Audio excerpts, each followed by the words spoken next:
République a bien voulu accorder à ses responsables de l'État islamique pour le développement du secteur privé. Des responsables qui ont témoigné de leur soutien sans réserve au professeur Alpha Condé en vue de l'atteinte de ses objectifs dans le domaine du financement du secteur privé, porteur de croissance et d'emploi. C'est en Guinée et mon objectif est d'écouter le président de bénéficier de sa claire vision, quelle est son ambition pour la Guinée, et l'institution comme la nôtre qui s'occupe du développement du secteur privé pouvait accompagner la Guinée. Donc nous sommes actuellement en train de voir comment nous pouvons accompagner le secteur privé. Les entreprises, également les petites et moyennes entreprises. Il est très important dans cet actuel développement de la Guinée que des institutions comme la nôtre viennent apporter leur concours au développement.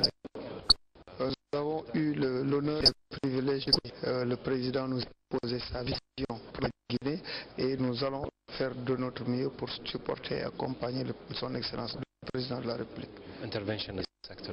Le gouvernement BCE, Banque centrale de la République de Guinée, est satisfait de cette initiative de la société islamique pour le développement du secteur privé avec pour but les investissements en Guinée. Pour vocation d'aider le développement du secteur privé dans les membres de la Banque islamique de développement.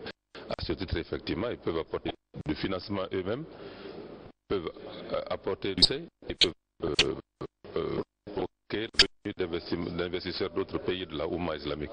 C'est de tout ce que le président parle avec M. ici, de la possibilité d'accroître l'investissement de la Banque islamique de développement en Guinée. Dans la Guinée, post-PPET, c'est la Guinée qui a déjà démontré sa capacité à améliorer la gestion macroéconomique et qui veut maintenant à des projets concrets visant au développement des conditions de vie de la population. Tout cela se matérialise grâce à la gestion macroéconomique saine dont la Guinée a fait pour ces derniers temps et qui donne confiance aujourd'hui aux bailleurs de fonds et investisseurs étrangers à s'impliquer davantage dans son développement socio-économique rapide. Une délégation guinéenne s'était récemment rendue en Chine pour un stage de formation et de perfectionnement.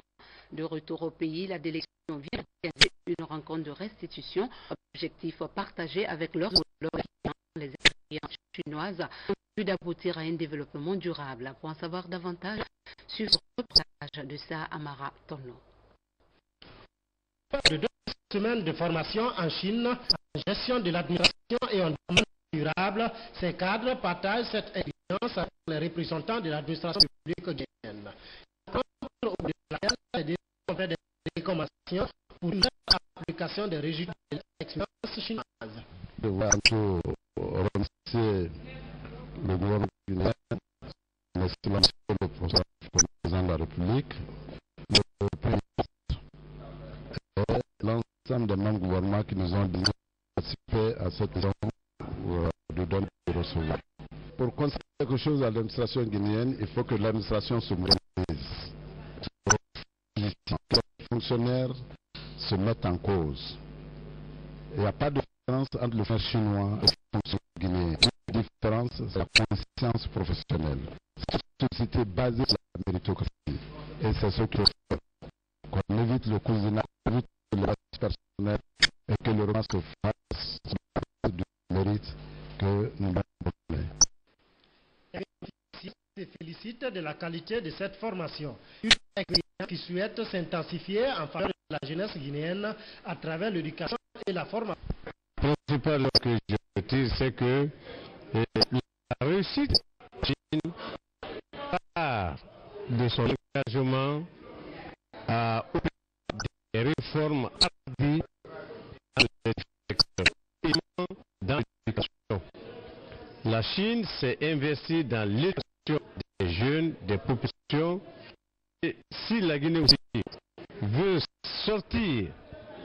se sortir du marasme dans lequel elle est depuis plus de temps, alors il n'y a pas eu d'autre alternative. Il faut investir encore dans la formation. Je voudrais demander de suivre, de mettre ce groupe de travail en place. Si vous gardez votre groupe, gardez un contact entre vous et la Chine. C'est ce que je vous fais. Vous voyez, c'est une fois chaque 2 mois. Vous donnez pour l'administration.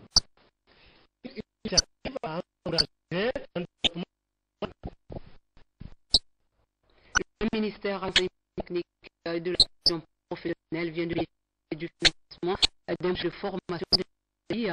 L'USAID, en collaboration avec l'UNICEF, offre une formation d'insertion de la jeune fille guinéenne.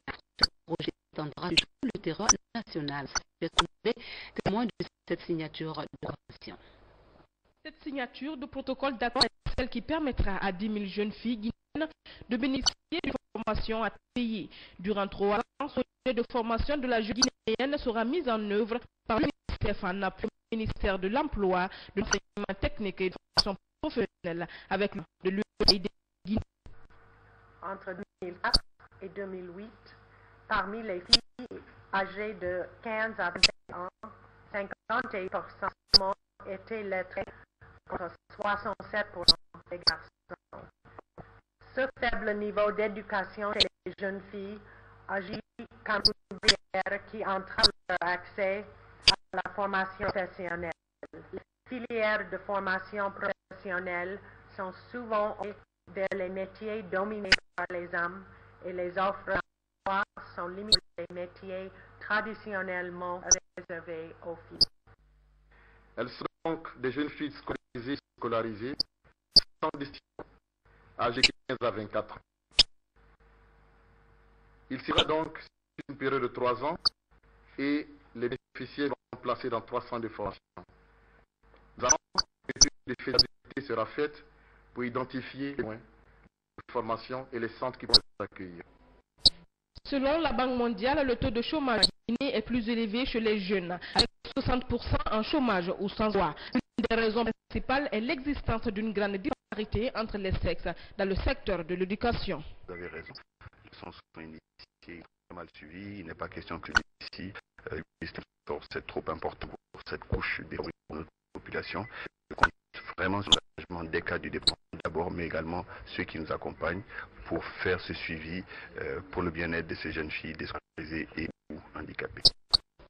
Une phase pilote qui s'étendra couvrira 3 centres de formation professionnelle pour un coût total d'1,5 million de dollars américains. La 5e session de formation des administrateurs territoriaux s'est tenue récemment au centre de formation professionnelle de Kindia. 52 sous-préfets ont été hier en matière de gouvernance territoriale participative en vue de qualifier le système administratif guinéen. Reportage Mohamed Lamine. Qualifier davantage le système administratif guinéen, c'est l'objectif que se fixe le ministère de l'administration du territoire et de la décentralisation, histoire de mettre fin aux vieilles pratiques des administrateurs territoriaux. Ici, dans ces salles de classe du centre de formation professionnelle CFP de Kindia, 52 sous-préfets bénéficient d'une série de formations en gouvernance territoriale participative. Il est un secret pour personne que notre pays a un besoin croissant en matière de bonne gouvernance. Alors, il faut changer. C'est cette dynamique que prône le gouvernement de la Troisième République. Pour y réussir, c'est-à-dire pour assurer une prestation de services publics efficace dans la justice, dans la transparence et dans l'intérêt de tous, nous avons un préalable incontournable. Le renforcement des capacités professionnelles de ceux qui en ont la charge. Le chef du département s'est félicité de la réussite de la nouvelle vision de l'administration du territoire. Une politique qui privilégie l'administration de développement. L'État en Guinée est représenté par les administrations publiques. Parmi les administrations, l'administration du territoire est certainement le garant de toute cette administration.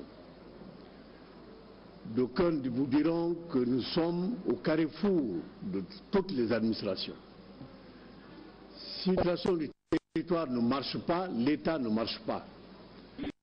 Et vous, sous-préfet, vous êtes les premiers représentants de l'État auprès des populations. Car la majorité des Guinéens se trouvent aujourd'hui dans les communautés rurales, dans les villages. Et c'est vous qui représentez le chef d'État et tout le gouvernement auprès de ces populations. Et vous aurez certainement au cours de cette semaine des explications sur les missions. Je sais qu'il y a des sous-préfets parmi vous qui ont, mais il y en a aussi qui n'ont pas beaucoup d'expérience. Donc on vous confie nos collectivités, nous vous confions nos populations à la base pour vos rôles. Aucune question de formation, de renforcement des capacités des sous-préfets plus développées par les hauts cadres de l'administration publique. En bref, le bureau exécutif du Conseil national de la transition s'est informé des conseillers nationaux de la tenue le mercredi 28 novembre 2012 à 10h à l'hémicycle du Palais du Peuple, du séminaire consacré notamment à la problématique sécurité en République de Guinée. En raison de l'importance de l'ordre du jour, la présence de tous les conseillers nationaux est vivement souhaitée. Appui à l'élaboration à long terme pour la recherche agronomique en Guinée. Le thème est organisé par la recherche agronomique de Guinée. L'ouverture des travaux a été présidée par le ministre de l'Agriculture en présence de plusieurs experts étrangers. Reportage Cheikh Sanoussi. En commune sur le projet, en particulier sur ses objectifs, activités et ses résultats, à discuter les grandes lignes du projet et définir sa gouvernance. Et le document de projet, définir une feuille de route des activités et les principaux partenaires.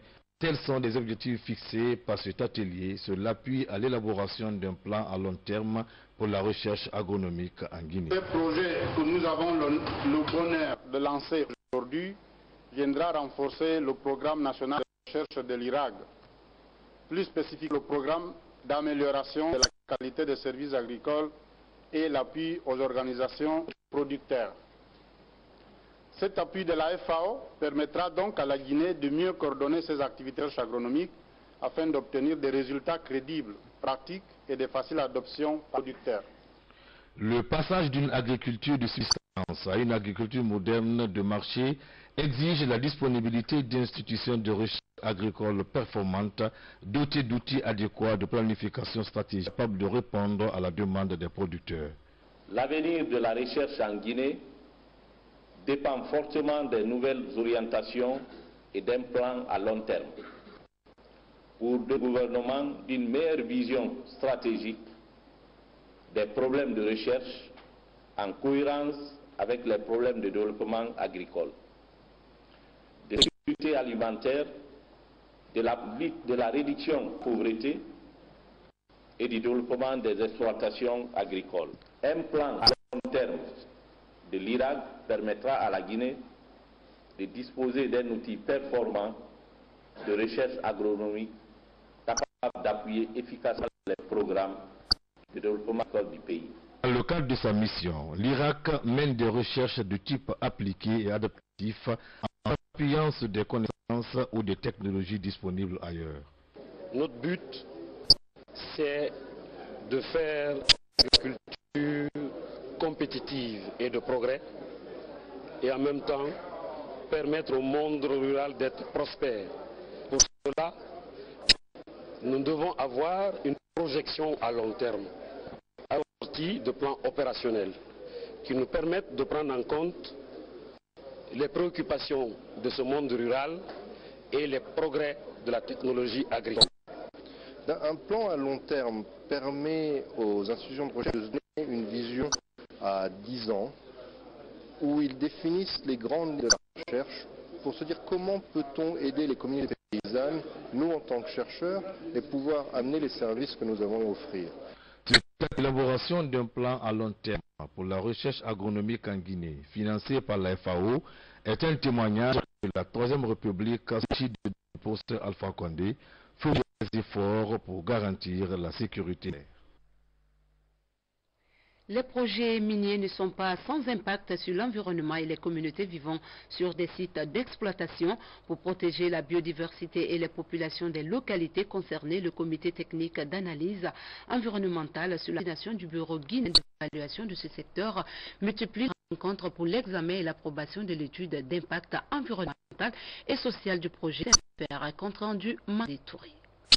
L'impact environnemental et social du projet fer de ciment, les discussions entre le comité technique d'analyse environnementale et les partenaires au développement. Initiée par le Bureau guinéen d'évaluation environnementale, cette rencontre a pour objectif d'examiner et d'approuver l'étude d'impact environnemental et social du projet Simandou. Il s'agit d'une la valeur scientifique et technique de ces rapports d'impact-là afin de les apprécier si toutefois ces études peuvent avoir la valeur réelle d'une étude d'impact environnemental prenant en compte toutes les préoccupations des communautés rurales. Ce comité interministériel interdisciplinaire a été constitué pour essayer d'examiner compte en compte les tenants et les aboutissants de l'étude afin que la Guinée puisse tirer le meilleur parti et que les populations guinéennes aussi puissent vivre dans les bonnes conditions. Les mines constituent le premier volet de cette étude. Les responsables du projet réalisent son importance pour une coopération réussie des différentes parties.